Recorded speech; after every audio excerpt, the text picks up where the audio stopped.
My racist family forced me and my wife to attend a family gathering, just so they could frame me for murder, not knowing that the fate of their lives would be placed in the palm of my hand because of it. From the second I started dating my beautiful wife, our families hated each other. You see, she was practically the embodiment of the American dream. All-white family, 5-bedroom house, a golden Labrador. So when she started dating me, a Mexican raised by a dirt-poor family who worked his way up, they weren't too happy to say the least. But my wife meant everything to me, so I was determined to woo them. And after years of sending thousands of dollars of gifts for their nieces and nephews, baskets of flowers, and paying for their online subscription fees, they finally decided they were somewhat okay with me marrying their daughter. Meanwhile, my family refused to stop referring to her as gringa. To avoid conflict, I tried to decline invites to as many family events as possible. But one day, during a summer cookout at my parents' place, my mom kept guilt-tripping me, so for once, me and my wife actually showed up. But as soon as we arrived, I wanted the ground to swallow us up whole. We arrived at 12:03, just 3 minutes late, and immediately we were getting dirty looks. My sisters, Georgina and Camilla, came up to us and said, "We thought a cracker like you was too good to show up to our cookout." My wife looked like she was about to cry, and I basically told them to F off. Their husbands, Pedro and Juan, just rolled their eyes, and if not for the kids, I would have slapped them right there and then. So instead, we grabbed some frozen margaritas and tried to drink our way to happiness. That's when Dad waved from his hot tub sanctuary. "Hey, smart move, son. Get that good white girl kitty with no bun in the oven." I looked over at my wife, and I could tell she was doing that thing she does where she pretends to not care, when really she's on the verge of crying their eyes out. But before I could react, Georgina chimed in. "Some of us actually want to continue the family legacy, Dad." Suddenly, passive-aggressive comments about how selfish we were started flying at us. I grabbed my wife's hand to leave, but she was adamant on staying. And you know the saying, happy wife, happy life? Well, I pretty much live by that. So unfortunately, we stayed. And about 45 minutes later, two of the kids, Georgina's oldest boy Diogo and Camilla's daughter Renata, started running around the pool trying to shove people in. And by this point, me and my wife were pretty intoxicated, so we just sat by the sunbeds. But before I knew it, they were making their way towards this white woman in her 60s. She was standing dangerously close to the pool, and when the kids finally grabbed her, she stumbled, but she didn't completely fall, and mainly just got partially soaked up to her knees. After she left, my family immediately burst into laughter. "Did you see her ugly cracker face?" Pedro guffawed, nearly spilling his beer onto his fat belly, and laughed. I was genuinely disgusted, and an awful gut feeling washed over me. But still, my wife swore that she was bonding well with my family, and somehow convinced me to stay. But then just a few minutes later, everything changed, and I tried to murder my nephews and nieces. At least, that's what my family wants to believe. You see, out of nowhere as I stood beside the pool chatting up a storm, I noticed 3 kids charging full speed toward me from my peripheral vision. Obviously, I was their next target. I simply sidestepped at the last second, and all 3 kids ran straight into the pool at full speed with startled shrieks. Most guests, including my wife and I, laughed at the backfired prank, but my wasted sisters completely lost it. Georgina jumped up so fast her margarita splashed across the patio. "Diogo! Diogo!" she screamed, running to the edge of the pool where her son was flailing and splashing water everywhere. Camilla was right behind her. "Renata can't swim.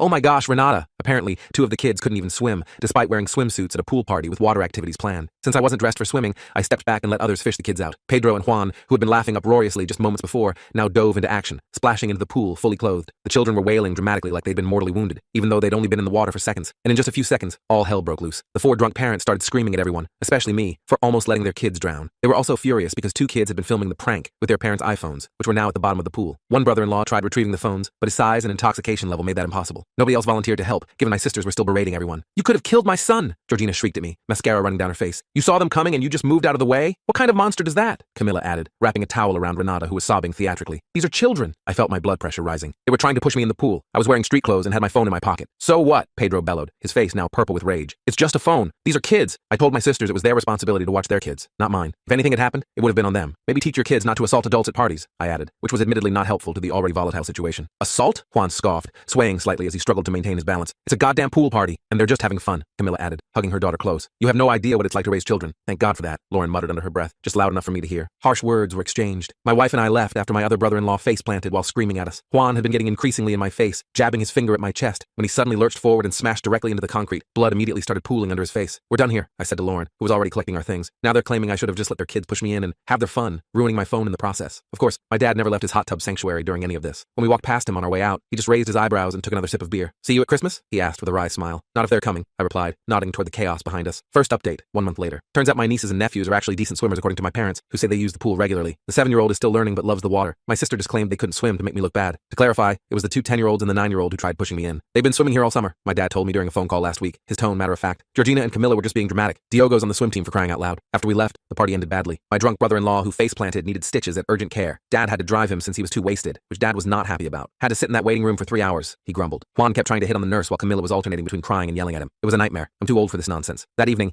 my sister started a nasty group text that included our parents, with their husbands adding their 2 cents. The messages were vicious, calling me and Lauren selfish child haters, and the reason this family is falling apart. There were even some comments about how I always thought I was better than everyone since college. My wife and I blocked all 4 of them. Mom called me upset about the horrible things they'd said. "I've never seen them like this," she said, her voice trembling. "Some of the things they wrote about you and Lauren, I just don't understand why they're so angry." My parents demanded my sisters and brothers-in-law come over the next day, without kids, for a serious discussion about ground rules, Mom's words. According to my dad, it was a tense 2 hours with a lot of deflection and blame shifting. This resulted in and a half-hearted apology via my mom's phone. We all got carried away. Sorry things got out of hand. My wife's death glare kept me from saying what I really thought. I just said thanks and left it at that. That's it? Lauren had asked afterward, her arms crossed tightly. They try to humiliate us, blame us for their bad parenting, and all you say is thanks. What else could I say with my mom standing there looking so hopeful? I replied. It's easier this way. Thinking things were settled, I unblocked them. That night, one brother-in-law texted demanding I pay for their ruined phones. You caused this. 2 iPhones. $2,200. Venmo me by Friday. I replied, never. Screenshot the message. Sent it to my parents with a note saying we were going no contact and not to invite us to anything if they'd be there. Then blocked them all again. All hell broke loose again. Dad called them and absolutely tore into them. He later told me he'd finally had enough of their entitled bullshit. I told them they were acting like spoiled teenagers, he recounted, sounding energized in a way I hadn't heard in years. I said if they couldn't act like adults, they could forget about using any of our stuff. He banned the grandkids from their house indefinitely, affecting my mom's regular babysitting service, and banned my sisters from using the mountain vacation house, revealing that my wife and I actually own it, not my parents. This revelation shocked my sisters since they frequently use that cabin, including hosting their friends for weekend getaways. I never wanted them to know we owned it. We bought it for my parents who always wanted a mountain retreat. It was meant to be a private gift, allowing them to enjoy retirement without financial strain. Keeping my ownership quiet was to avoid exactly this kind of drama. I shouldn't have mentioned the cabin, Dad admitted later, sounding a bit regretful. But they were being so entitled about everything. Georgina actually said, well, we'll just use the mountain house instead of coming here. That's when I lost it. Second update, another month later. It's been less than a month of no contact, but it's amazing how much more peaceful our lives are without their constant drama. I hadn't realized how much ongoing low-level toxicity they created. The random text messages criticizing our life choices, the snide remarks at family gatherings, the constant one-upmanship. Lauren pointed out that I'd been checking my phone less anxiously and actually sleeping better. You don't tense up every time your phone buzzes now, she observed over breakfast one morning, reaching across the table to squeeze my hand. I've noticed you're more relaxed. Personally, I don't mind them using the vacation property. We bought it for my parents, and they control who uses it, though we cover all operating costs and taxes. My parents had always dreamed of a place in the mountains, but could never afford it. When Lauren and I found ourselves in a position to help, we jumped at the chance. It's not about the money, I explained to Lauren when we first discussed the purchase. It's about giving them something they've always wanted but denied themselves while raising us. One positive from this blow-up is knowing what to do with the property when my parents get older. We'll just sell it rather than managing it for the family. I'd previously worried about how to handle it long-term, especially with my sister's expectations. My dad changed the lock code last week so only he, Mom, my wife and I have access. Had to be done, he said matter-of-factly. They kept showing up unannounced, leaving messes, not restocking what they used. Mom says she's now visiting each sister's home separately to spend time with the grandkids because all 5 together stress her out. The kids are actually better behaved when they're not competing for attention, she told me, sounding relieved. And I can actually enjoy them this way. My parents told me they don't plan on having my sister's families back to their house anytime soon and are enjoying the quiet. Your father actually sat and read a book on the patio yesterday, Mom shared, sounding somewhat amazed. First time in years he's done that. I suspect my parents were already tired of the old dynamic and used this pool incident as an excuse to restructure their relationships. They seem lighter somehow, less burdened. Dad's even talking about taking Mom on a road trip, something they haven't done since before we were born. Third update, 2 more weeks later. I need to provide some financial context. My parents aren't good with money. I've done their taxes for years, so I know their situation. Their house is paid for with minimal debt, but they didn't save much for retirement. They get Social Security, Dad has a pension, and they have modest savings. I bought their current car as a retirement gift, their first non-leased vehicle in 20 years. We just never seemed to get ahead, Dad confessed to me once, his eyes downcast. Every time we started saving, something would come up with one of the girls or the house. My sisters believe our parents are wealthy and will leave them everything since I don't need more money, so they've never bothered saving either. This misconception stems from my parents' tendency to finance things they couldn't afford, like new cars every few years, rather than admitting they were struggling. It turns out my oldest sister Georgina and her husband Pedro, with 3 kids, have been living beyond their means. They've maxed out credit cards and are behind on car lease payments. One vehicle is about to be repossessed. The husband had bragged about making good money, but it's actually half what he claimed. They live in a McMansion with a swimming pool, belong to a country club they can't afford, and constantly post vacation photos on social media. She confessed to Mom they need a loan because, here's the bombshell, for the past 3 years, instead of just staying at our vacation house, she's been renting it out monthly and pocketing $2,000 plus per weekend, or $4,000 plus per week. Now that she's cut off from using the place, she's had to cancel bookings and fears financial ruin. She was listing it on multiple rental sites, Mom told me, sounding utterly defeated. Using your father's and my photos from our trips there, she showed me the accounts on her phone, crying about all the money she's losing now. My parents can't afford to loan them money. My other sister Camila knew about this rental scheme and never said anything. I suspect she did the same thing. Once when I visited unexpectedly, I found strangers claiming they were staying there with my sister's family who had gone to town. Looking back, that encounter makes much more sense now. They had all the information about local restaurants and hiking trails, I recalled to Lauren. Camila must have had some kind of welcome packet for them. My parents warned me my sisters would approach me next. They think you're made of money, Dad said warily. Just be prepared. Sure enough, they ambushed me outside my home Thursday, waiting until I returned from work. I had to choose between fighting in public, letting them cause a scene, or inviting them in. I chose the latter. We need to talk, Georgina said as I pulled into my driveway. She and Camila were standing by their cars, arms crossed defensively. Family meeting. Once inside, they fed me a bullshit story about needing the mountain house again immediately. Georgina did most of the talking, with Camila nodding supportively. The kids miss having our family gatherings there, Georgina said, voice dripping with false sentiment. It's where we bond as a family. Then they shifted to what was clearly their main agenda, money. They claimed I should step up and pay for their kids' college since I'm a shitty brother, and that's what family does. You and Lauren have more than you need, Camila added, leaning forward intently. Meanwhile, we're struggling to give our children the opportunities they deserve. I let them finish, then called them out with what my parents had told me. So this isn't about family bonding, is it? I asked calmly. It's about the thousands of dollars you've been making by illegally renting out property you don't own. Things exploded. Denial, crying, cursing, screaming, the works. Georgina jumped up and started pacing, alternating between attacking me and justifying herself. You have no idea what it's like raising kids these days, she shouted, her voice rising to a pitch that made my ears hurt. Everything costs a fortune. Travel teams, private lessons, the right schools. We're just trying to give them the best. Camila tried a different approach, going for guilt. If you cared about your nieces and nephews at all, you want to help them. What kind of uncle are you? I said some harsh truths, including that their financial problems weren't my responsibility. You've been committing fraud, I told them bluntly. You could be criminally liable for the income you didn't report, not to mention the unauthorized use of someone else's property for profit. They finally left after an hour of back and forth. Afterward, I showered and collapsed. When my wife got home, she told me she'd had to block more new numbers because my sisters were bombarding our phones. Georgina left me a voicemail crying about how I've turned you against them, Lauren said, deleting messages. Camila texted saying we're heartless and selfish. The next day, I drove to the vacation vacation house and padlocked the entrance gate. I'm the only one with the key. I also walked the property to make sure nothing had been damaged or removed. Everything looked okay, though there were signs of recent use. Fresh tire tracks in the gravel, a forgotten pool float on the deck. Fourth update, another month later. My parents handed responsibility for the vacation home to me, saying they're done managing it after my sisters pressured them to allow access again. This disappoints me, because the place was meant for them to enjoy, and I've never minded them letting my sisters use it. We're tired of being in the middle, Mom explained over coffee at their house, her hands wrapped tightly around her mug. Your father's blood pressure is up, and the doctor says he needs to reduce stress. Dad was more blunt. I'm too old for this drama. If they want to fight about it, they can fight with you directly. I've secured the property, locked the gate with a heavy-duty chain and premium lock, reset all door keypads with new codes, installed security cameras, including one with a beautiful valley view, put up video monitoring signs, and installed a lockout for the water shutoff valve. My property manager, David, helped with all of this. He's a retired sheriff's deputy who lives nearby and keeps an eye on several vacation properties in the area. If anyone tries to access without authorization, I'll know immediately, he assured me, demonstrating the app on his phone. The cameras all feed to my phone and yours. Both brothers-in-law called my office last week. The older one, Pedro, was furious after being locked out during a planned guys' weekend. He threatened to rip that gate out of the goddamn ground and admitted they'd been renting to a few friends for income. He demanded I refund their guests' money. Absolutely not. The younger one, Juan, seemed less invested in the fight. Look, Juan had said toward the end of our conversation, I get you're mad, but this whole thing has gotten out of hand. Camilla is crying constantly, and the kids don't understand why they can't go to the mountain house anymore. That's a parenting issue for you to handle, I replied coolly. I'm considering selling the vacation home. My wife and I won't use it enough to justify keeping it, and family gatherings there seem unlikely. I mentioned this to my parents, and they basically said, whatever. I could double my investment, as it's 3 lots with amazing views at the end of a private road. But I'll wait. Selling now would be an emotional decision. Maybe we should rent it out ourselves, Lauren suggested one evening as we reviewed the property photos. At least that way it would pay for itself, and your parents could still use it whenever they want. My sisters and I aren't speaking, and I have no plans to initiate contact. I spent an evening with my parents last week at a new restaurant. No one mentioned the drama, though Mom updated us on the kids. She's spending time with them at their homes. Diogo made the travel soccer team, she shared, showing us pictures on her phone, and Renata won a science fair ribbon. It was nice to hear about the kids without the usual tension. I've always liked my nieces and nephews when they're not being influenced by their parents' behavior. They're just kids after all. Fifth update, another month later. My parents told me my sisters were pressuring them to demand I open the vacation house for Thanksgiving, which had become a family tradition, though my wife and I only attended once in 7 years. They usually have around 25 people, including some of my sisters' in-laws. They won't stop calling about it, Mom sighed during our weekly phone check-in. They say the kids are heartbroken about missing the tradition. My dad refused to bother me about it, and instead proposed they rent an Airbnb in the mountains, if everyone split the cost in advance. I told them, put up or shut up, he recounted with satisfaction. If they want a mountain Thanksgiving so badly, they can pay for it. Otherwise, Thanksgiving would be at their house or one of my sisters. This caused a fight between my sisters. The middle one supported the Airbnb plan, but the oldest has no money. The deadline passed, so Thanksgiving will be at my parents', but we won't attend. We're going to Lauren's parents this year, I explained to my mom. It's been planned for months. This wasn't entirely true. We made arrangements only after hearing about the Thanksgiving drama, but it seemed kinder than telling her we were avoiding the family. My parents asked me not to sell the property for now. They'd like to use it occasionally once my sisters accept the new normal. Dad mentioned wanting to spend a week there fishing in the spring. They probably hope everyone can gather there again someday, but that's not happening. I prefer selling, but we'll keep it if my parents use it. Plus, it will appreciate further. The real estate market in that area is going crazy, my agent friend Kevin told me over lunch. If you can hold on to it for another year or two, you might see another 20% increase in value. My sisters continue calling from new numbers, leaving messages demanding we meet, for our parents' sake, to discuss the family vacation home. They've called my wife too. I don't know if they're delusional or think they can bully me into giving access again. Your mother is heartbroken, Georgina claimed in one voicemail. All she wants is for her family to be together for the holidays. Camilla took a different approach in her messages. The kids keep asking why Uncle doesn't love them anymore. Is that what you want? To hurt innocent children? According to my parents, my oldest sister and her husband are getting out of their vehicle leases and selling their jet skis and other luxury items. This will be particularly hard on my sister, who loves showing off, and her husband, whose identity is tied to his truck. He even has the truck brand's logo tattooed on him. Pedro's been telling everyone it's a temporary thing while they're between investment opportunities, Dad said with a snort. But the country club membership is gone too. Your mother ran into Georgina at Costco instead of that fancy grocery store she usually shops at. I feel bad for their kids, who are innocent in all this, but not bad enough to bail out my sisters from problems they created themselves. Sixth update, post-Thanksgiving. Things have gone completely to hell. My brothers-in-law broke into my vacation home and were arrested. They've been charged with breaking and entering, destruction of property, and communicating threats. All Class 1 misdemeanors. I've refused to drop charges unless they pay for all damages. The day after Thanksgiving, they used an angle grinder to cut through the driveway gate chain, damaging the gate. Lauren and I were enjoying a peaceful Thanksgiving dinner with her parents when David called. Your security cameras just picked up 2 men cutting through the gate chain, he said tensely. I'm heading over now and have called the sheriff. My brothers-in-law ruined the front door's lock set trying to get in, finally accessing through the utility floor door and a locked internal door. They also broke into the barn for unknown reasons, possibly looking for tools or just out of spite. When they exited through the front door, they were met by sheriff's deputies and my property manager, David. David received camera alerts, saw what was happening, and called the sheriff. The brothers-in-law tried lying their way out, but the deputies didn't buy it. They claimed you had given them permission to use the property, David told me later, but the deputies could see the broken locks and cut chain. Plus, they'd been drinking and weren't making much sense. When arrested, they threatened to beat the hell out of me in front of the officers. One of them, Pedro, according to the report, specifically said, when I get out of here, I'm going to find that little bastard and beat him until he can't walk. Since my wife and I were unreachable, spending the day with her parents, David and the sheriff booked them on all possible charges. My sisters freaked out, called my parents, tried calling me, still blocked, and searched for a lawyer to arrange bail. Difficult in a rural area during a holiday weekend. My older sister has no cash and maxed out cards, so my middle sister would have had to bail out both husbands. When we finally checked our phones that evening, we found dozens of messages. I called David to get details and assess the damage, then called the sheriff's department to confirm I wanted to press charges. Yes, I absolutely want to pursue this, I told the deputy on duty. They've been warned repeatedly to stay away from the property. When I finally called my parents Saturday afternoon, they were distraught. My mom answered the phone in tears. Why is this happening to our family? She wept. How did we get here? My sisters had pressured them to convince me to drop charges. I flatly refused, saying I wouldn't consider it until consulting an attorney and being fully reimbursed for repairs. My mom was crying by the end of our call, which made me feel terrible. I know you're upset, that, Mom, I tried explaining. But this has gone beyond family disagreements. They committed actual crimes. They're family, she repeated, as if that excused everything. We need to work this out between ourselves. My dad got on the phone then. Your mother's upset, but I understand where you're coming from, he said quietly. This whole thing is out of control. I haven't visited the property yet. Seeing the damage in person would just infuriate me more. I've contacted attorney friends for referrals to pursue restraining orders and potentially sue my sisters for the rental income they collected. My wife is completely done with all of this. She told me it's my decision how to handle it, but thinks they need a harsh lesson. We've tried being reasonable, she pointed out as we discussed our options. We've tried ignoring them. Nothing works because they feel entitled to what's ours. You're right, I agreed, exhausted by the whole situation. Enough is enough. 7th update, 5 days later. Thursday afternoon, I received a courier-delivered envelope at my office containing a signed letter from both brothers-in-law and a $5,000 cashier's check. The letter contained what seemed like a sincere apology, acknowledging their wrongdoing and offering to pay for all damages. They also promised to stay away from the vacation home unless specifically invited and asked me to help get the charges dropped as they could lose their jobs. We acted impulsively and irresponsibly, the letter stated. Our behavior was inexcusable, and we deeply regret the damage we caused, both to your property and to our family relationships. We understand if you cannot forgive us, but we hope you will accept this payment for repairs and consider helping us avoid the severe professional consequences we now face. This complete 180 degrees was shocking. I'd already scheduled an appointment with an attorney about suing them and getting a restraining order. I called and got an earlier meeting where he recommended we pursue a settlement and mutual release agreement with all 4 of them instead of a lawsuit. He's drafting it now. This approach will give you legally binding protection while avoiding a drawn-out court battle, the attorney Robert explained. The agreement will include non-contact provisions, financial restitution, and consequences for any violations. My property manager estimates repairs will cost around $4,000, mostly for the front door. They really did a number on that custom door, David reported. But the gate can be repaired rather than replaced, which saves some money. My attorney contacted both brothers-in-law, who agreed to the settlement. The middle one admitted they could afford either damages or a lawyer, not both, and that their primary concern was getting charges dropped. Juan was quite forthcoming, Robert told me. He said Pedro F. was the instigator, but they both knew it was wrong. He also mentioned your sisters have been relentless about getting back what's theirs, as they see it. My attorney believes the prosecutor will likely dismiss charges since they're paying for damages and have no prior record. However,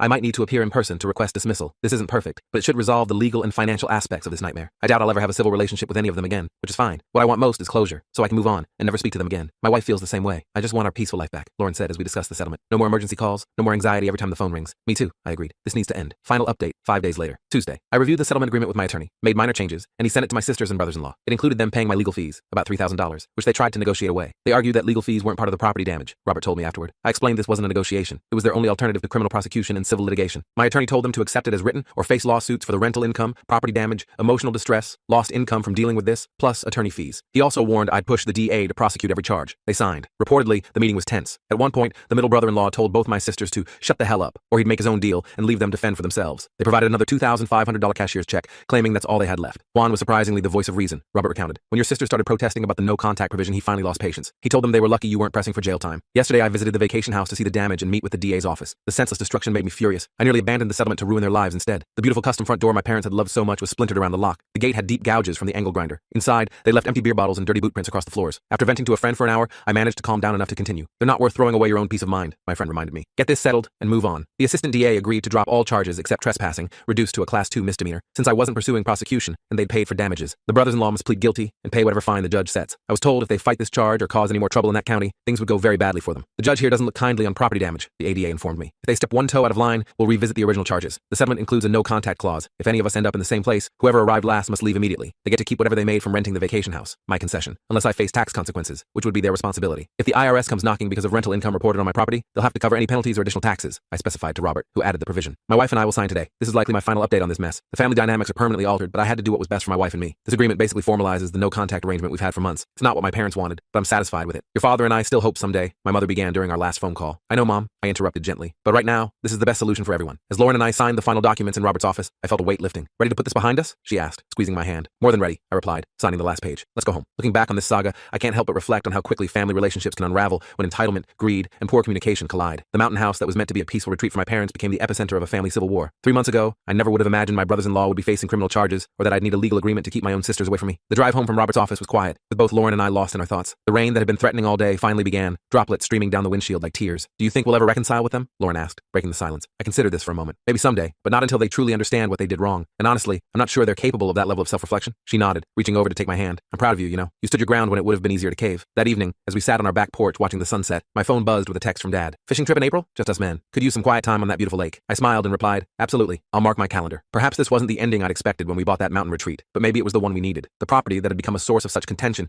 would now serve its original purpose, providing peace and relaxation for those who truly appreciated it. My parents have started making their own plans for the future, less encumbered by my sister's constant demands. Mom's thinking about joining a book club, and Dad's talking about volunteering at the local fishing club to teach kids. They're rediscovering themselves in their retirement, which is something I never anticipated but I'm grateful to witness. As for my nieces and nephews, I hope someday they'll understand. Perhaps when they're older, we can build relationships independent of their parents. Children shouldn't have to pay for their parents' mistakes. For now, though, Lauren and I are focusing on our own lives. We've decided to take that European vacation we've been postponing for years. Life is too short to waste on drama and toxicity. Sometimes the family you choose is more important than the one you're born into. And that mountain house? It will remain a sanctuary, not a battleground. Whether we eventually sell it or keep it in the family, one thing is certain. It will never again be used by people who don't respect or appreciate it. Hey, Lauren said, interrupting my thoughts. What do you think about inviting your parents to join us in Italy next fall? I think they love Tuscany. I smiled at my wife, amazed at her generous spirit even after everything we'd been through. That's a brilliant idea. Dad would go crazy for the wine tours. As the last light faded from the sky, I felt a sense of peace I hadn't experienced in months. This chapter was closing, and a new one beginning. Whatever came next, we would face it together, boundaries intact, and with the knowledge that sometimes the hardest decisions are the most necessary ones.